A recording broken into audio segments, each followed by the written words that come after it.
اعوذ باللہ من الشیطان الرجیم بسم اللہ الرحمن الرحیم۔ جماعت چہارم اسلامیات میں آپ سب کو خوش آمدید۔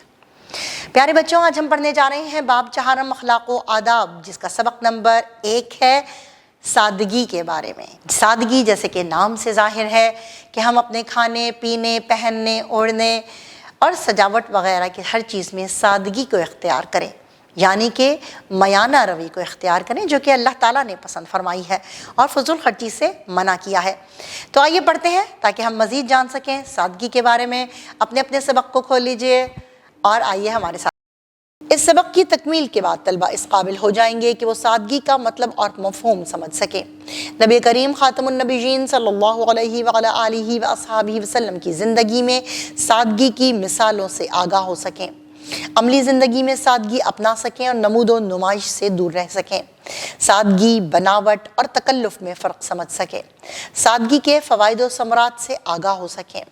فرمان مصطفیٰ صلی اللہ علیہ وآلہ وآصحابہ وسلم ہے، سادگی ایمان کا حصہ ہے۔ اب ہم پڑھیں گے پیارے بچوں سادگی کا مفہوم۔ تو سادگی سے مراد یہ ہے کہ انسان اپنے کھانے، پینے، پہننے اور بنیادی ضرورتوں کو پورا کرنے کے لیے نہ فضول خرچی سے کام لے اور نہ ہی کنجوسی سے، بلکہ اپنی زندگی کے ہر پہلو میں میانہ روی اختیار کرے۔ اس کے علاوہ بیجا رسوم و رواج سے بچنا، دکھاوے، نمود و نمائش کا اظہار نہ کرنا بھی سادگی کی مختلف صورتیں ہیں۔ اب ہم پڑھیں گے سادگی کی اہمیت و فضیلت کے بارے میں۔ اللہ تعالیٰ نے سادگی کو ایمان والوں کی صفت قرار دیتے ہوئے ارشاد فرمایا ہے۔ سورۃ الفرقان کی آیت نمبر 67 ہے، وَالَّذِينَ إِذَا أَنفَقُوا لَمْ يُسْرِفُوا وَلَمْ يَقْتُرُوا وَكَانَ بَيْنَ ذَلِكَ قَوَامًا۔ اور وہ لوگ جب خرچ کرتے ہیں تو نہ فضول خرچی کرتے ہیں اور نہ کنجوسی کرتے ہیں، اور ان کا خرچ ان دونوں کے درمیان اعتدال پر ہوتا ہے۔ اس آیت مبارکہ سے پتہ چلتا ہے کہ اللہ تعالیٰ کو نہ تو فضول خرچی کرنا پسند ہے اور نہ ہی کنجوسی کرنا پسند ہے، بلکہ ضرورت اور میانہ روی کے مطابق خرچ کرنا اللہ تعالیٰ کو بہت پسند ہے۔ نبی کریم خاتم النبیین صلی اللہ علیہ وآلہ وآصحابہ وسلم نے فرمایا، ما عال من اقتصد، میانہ روی سے چلنے والا کبھی محتاج اور تنگ دست نہیں ہو سکتا، یعنی کہ نہ وہ کبھی کسی کا محتاج ہوگا اور نہ ہی کبھی تنگ دستی یا غربت کا شکار ہوگا، کیونکہ وہ اعتدال سے چلا تھا، میانہ روی سے چلا تھا۔ اب ہم پڑھیں گے تکلف اور بناوٹ میں فرق کے بارے میں۔ تکلف کا معنی ہے کسی کام کو آسانی کے بجائے مشکل میں مبتلا ہو کر کرنا، اور بناوٹ کا مطلب ہے کسی چیز کو اس کی اصل شکل کی بجائے مصنوعی شکل دے کر پیش کرنا، یعنی مشقت میں پڑھ کر نمود و نمائش اختیار کرنا تکلف اور بناوٹ کہلاتا ہے۔ دین اسلام ہر طرح کے تکلف اور بناوٹ سے بچے رہنے کا حکم دیتا ہے، سادگی اختیار کرنے کی تلقین کرتا ہے۔ نبی کریم خاتم النبیین صلی اللہ علیہ وآلہ وآصحابہ وسلم کی مبارک زندگی میں سادگی۔ نبی کریم خاتم النبیین صلی اللہ علیہ وآلہ وآصحابہ وسلم کی پوری زندگی سادگی کا بہترین نمونہ ہے۔ نبی کریم خاتم النبیین صلی اللہ علیہ وآلہ وآصحابہ وسلم کا لباس نہایت سادہ مگر صاف ستھرا ہوتا تھا۔ آپ صلی اللہ علیہ وآلہ وسلم اپنے لباس میں پیوند لگا کر پہن لیتے تھے۔ آپ صلی اللہ علیہ وآلہ وسلم کی خوراک بھی نہایت سادہ تھی۔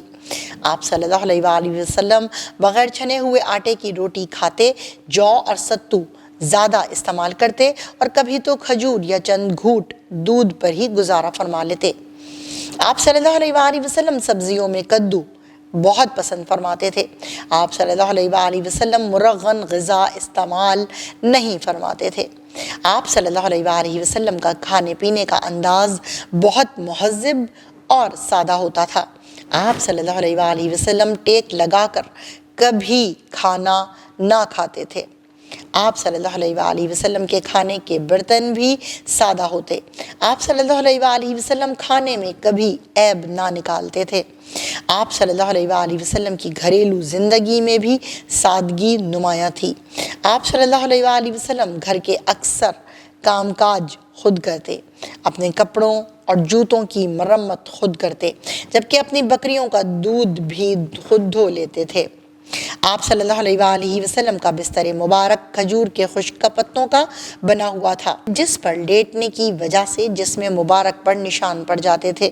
نبی کریم صلی اللہ علیہ وآلہ وسلم نے ازواج مطہرات رضی اللہ تعالیٰ عنہن کی رہائش کے لیے جو حجرے تعمیر کروائے وہ بھی انتہائی سادہ تھے۔ فتوحات کے ذریعے جب مسلمانوں کے پاس بہت سا مال و دولت آنے لگا، تب بھی نبی کریم صلی اللہ علیہ وآلہ وسلم نے لباس، کھانے پینے، رہن سہن اور دوسری ضروریات زندگی میں سادگی کو اپنائے رکھا۔ مزید معلومات کے لیے آپ کو بتاتی چلوں کہ سورۃ الصاد کی آیت نمبر 86 میں اللہ تعالیٰ کا ارشاد ہے، اور نہ میں تکلف کرنے والوں میں سے ہوں۔ اب ہم پڑھیں گے سادگی اختیار کرنے کے فوائد و ثمرات کے بارے میں۔ تو پیارے بچوں، سادگی اختیار کرنے کے فوائد و ثمرات درج ذیل ہے۔ سادگی اپنانے والے قوم ترقی کرتی ہے۔ سادگی اختیار کرنے والا انسان ناجائز کمائی اور حرام کاموں سے بچا رہتا ہے۔ سادگی کی وجہ سے انسان کو اطمینان حاصل ہوتا ہے۔ سادگی کی وجہ سے انسان بہت سی اخلاقی برائیوں سے محفوظ ہو جاتا ہے۔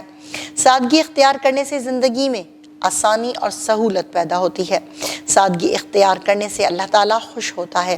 سادگی اختیار کرنے والوں میں عاجزی اور انکساری پیدا ہوتی ہے۔ سادگی اختیار کرنے سے انسان تنگ دستی سے محفوظ رہتا ہے۔ سادگی اختیار کرنے والا انسان ضرورت کے وقت کسی کے آگے ہاتھ نہیں پھیلاتا۔ اس سے اندازہ ہوا پیارے بچوں آپ کو کہ سادگی اختیار کرنا بہت اعلیٰ صفت ہے۔ ہمیں اپنے لباس، کھانے پینے اور رہنے سہنے کے انداز میں سادگی اختیار کرنی چاہیے۔ خوشی اور غم دونوں مواقع پر ہمیں سادگی یعنی میانہ روی اور اعتدال کے ساتھ اپنا مال خرچ کرنا چاہیے۔ حاصل کلام اہل بیت اطہار اور صحابہ کرام رضی اللہ تعالیٰ عنہم نے بھی آپ صلی اللہ علیہ وآلہ وسلم کے اسوہ حسنہ کو اختیار کرتے ہوئے ہمیشہ سادہ اور نمود و نمائش سے پاک زندگی گزاری۔ ہمیں چاہیے کہ نبی اکرم صلی اللہ علیہ وآلہ وسلم کے اسوہ حسنہ پر عمل کرتے ہوئے سادگی اختیار کریں، نمود و نمائش سے بچیں اور قناعت اختیار کریں۔ ہمیشہ یاد رکھیں کہ انسان کی عزت و وقار عمدہ اور مہنگا لباس پہننے کی وجہ سے نہیں، بلکہ اس کے عمدہ اخلاق و کردار کی وجہ سے ہے۔ میرے پیارے بچوں، آپ نے سبق سادگی پڑھا، آپ نے سادگی کا معنی و مفہوم جانا، آپ نے جانا کہ سادگی کتنی بڑی نعمت ہے اور نبی پاک صلی اللہ علیہ وآلہ وسلم نے اس کو کس قدر پسند فرمایا۔ ساتھ ہی آپ نے یہ بھی جانا کہ فضول خرچی کرنے والوں کو اللہ تعالیٰ کتنا ناپسند کرتا ہے۔ تکلف اور بناوٹ میں کیا فرق ہے؟ تو یہ سارا جاننے کے بعد مجھے امید ہے کہ ہمارے بچے سادگی کو ہی اپنائیں گے۔ اسی بات کے ساتھ اپنے سبق کا اختتام کرتے ہیں۔ ملتے ہیں اس کی مشق میں، تب تک کے لیے ہمارے ساتھ رہیے گا۔ اللہ حافظ۔